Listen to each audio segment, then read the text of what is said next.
நண்பர்கள் அனைவருக்கும் வணக்கம். பார்க்காத பயிரும் கெடும், கண்டிக்காத பிள்ளை கெடும். கண்டித்து வளர்க்கப்பட்ட பிள்ளைகள் வாழ்க்கையில் கண்டிப்பாக ஒரு நல்ல நிலைமையை அடைவாங்க. இந்த கருத்தை சொல்ற இந்த கதையை நம்ம இங்க கேட்கலாம். குரல் வழியில் உங்களுடன் இணைந்திருப்பது ரசூல் பீவி. வாங்க கதைக்கு போகலாம். நடுத்தர குடும்பத்து வீட்டுல நடக்கிற பதிவு இது. மகனுக்கு வீட்டுல இருக்கவே பிடிக்கல. ஃபேன் ஆஃப் பண்ணாம வெளியே போற. ஆள் இல்லாத ரூம்ல டிவி ஓடுது பார், அது ஆஃப் பண்ணு.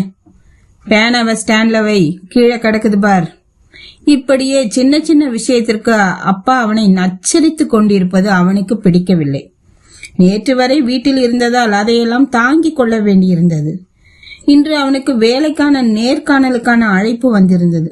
வேலை கிடைத்ததும் வேறு எங்காவது வெளியூர் போய்விட வேண்டும், அப்பாவின் நச்சரிப்பு குறையும் என்று எண்ணிக்கொண்டான். நேர்காணலுக்கு கிளம்பினான். கேட்கிற கேள்விக்கு தயங்காமல் தைரியமா பதில் சொல்லு, தெரியலன்னா தைரியமா அதை ஃபேஸ் பண்ணு.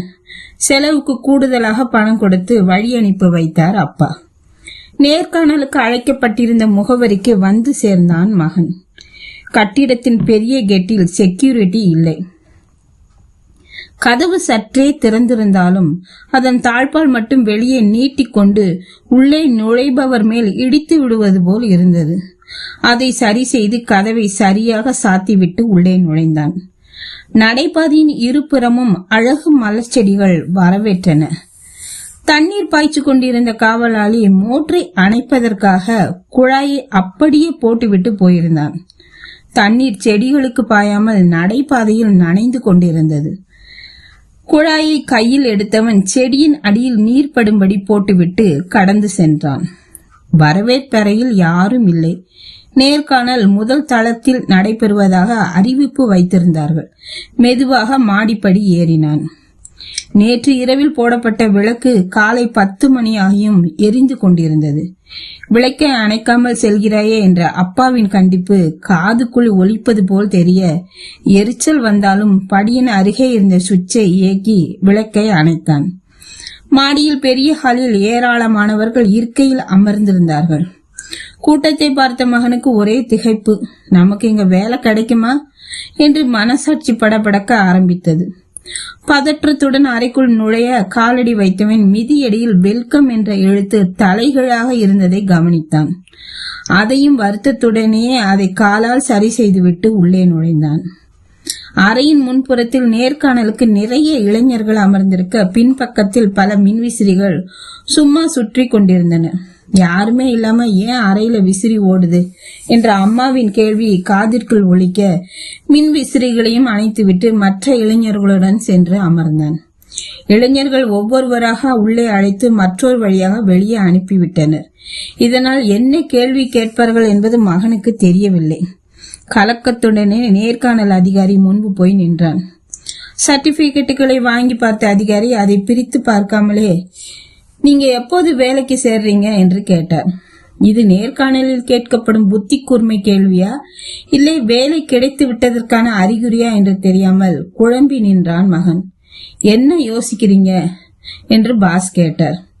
நாங்க இங்க யாருக்கும் கேள்வி கேட்கல. கேள்வி பதிலில் ஒருவனின் மேலாண்மையை தெரிந்து கொள்வது கடினம். அதனால் செயல்பாட்டின் அடிப்படையில் தேர்வு வைத்துவிட்டு கேமரா மூலம் கண்காணித்தோம். இங்கு வந்த எந்த இளைஞனுமே தேவையில்லாமல் வீணாகிய நீர், எரிந்த மின் விளக்கு, ஓடிய மின்விசிறி எதையுமே சரி செய்யவில்லை. நீங்கள் ஒருவர்தான் அத்தனையும் சரி செய்துவிட்டு உள்ளே வந்தீர்கள். நாங்கள் உங்களையே தேர்வு செய்திருக்கிறோம் என்றார். அப்பாவின் கண்டிப்புகள் எப்போதும் அவனுக்கு எரிச்சலையே தரும். அந்த ஒழுங்குமுறையை இன்று வேலை வாங்கி தந்திருக்கிறது என்பதை அறிந்தபோது நெகிழ்ச்சியாக இருந்தது. அப்பாவின் மீதுள்ள எரிச்சல் சுத்தமாக தணிந்தது. வேலைக்கு செல்லும் இடத்திற்கு அப்பாவையும் அழைத்து செல்லும் முடிவுடன் சந்தோஷமாக வீடு திரும்பினான் மகன்.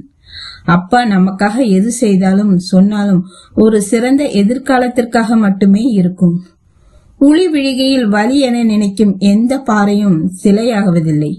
வலி பொறுத்தே சில பாறைகளை சிலையாகி ஒளி கூட்டுகின்றன. நாம் அழகிய சிலையாக உருவாக நமக்குள் இருக்கும் வேண்டாத சில தீய குணங்களை கண்டிப்பால் தண்டிப்பால் சில நேரம் வில்லனாக நமக்கு தெரியும் தந்தை ஒளி போன்று வார்த்தைகளால் கட்டுப்படுத்துவதால் தான். நாம் காலரை தூக்கி கொண்டு கண்ணாடி முன் நின்று அவர்கள் உருவாக்கிய சிலையாக நம்மை அழகியாக பார்த்து கொள்வது அந்த தந்தை என்ற உளி செதுக்கிய கைங்கரியமே. தாய் தன் குழந்தையை இடுப்பில் வைத்துக் கொண்டுதான் பாலூட்டுவாள், தாளாட்டுவாள், கதை சொல்லி தூங்க வைப்பாள். ஆனால் தந்தை அப்படியல்ல. தான் காணாத உலகையும் தன் மகன் காண வேண்டும் என தோள் மீது அமர வைத்து தூக்கி காட்டி கொண்டு போவார். ஒரு சொல் கவிதை அம்மா, அதே ஒரு சொல் சரித்திரம் அப்பா. தாய் கஷ்டப்படுவதை கண்டுபிடித்து விடலாம், தந்தை கஷ்டப்படுவதை பிறர் சொல்லித்தான் கண்டுபிடிக்க முடியும். நமக்கு 5 வயதில் ஆசானாகவும் 20 வயதில் வில்லனாகவும் தெரியும் தந்தை இறந்தவுடன் மட்டுமே நல்ல நண்பனாக, பாதுகாவலராக தெரிகிறார். தாய் முதுமையில் மகனிடமோ மகளிடமோ புகுந்து காலத்தை கடத்தி விடுவாள். அந்த வித்தை தந்தைக்கு தெரியாது. கடைசி வரை தனி மனிதன்தான். எனவே தாயையோ தந்தையோ உயிருடன் இருக்கும்போது உதாசீனப்படுத்திவிட்டு இறந்த பின் அழுவதால் அவர்களுக்கு எந்த பிரயோஜனமும் இல்லை.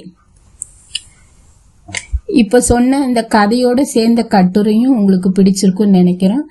கதையை லைக் பண்ணுங்க, ஷேர் பண்ணுங்க, சப்ஸ்கிரைப் பண்ணுங்க, கமெண்ட் செக்ஷன்ல உங்க கருத்துக்களை பதிவிடுங்க.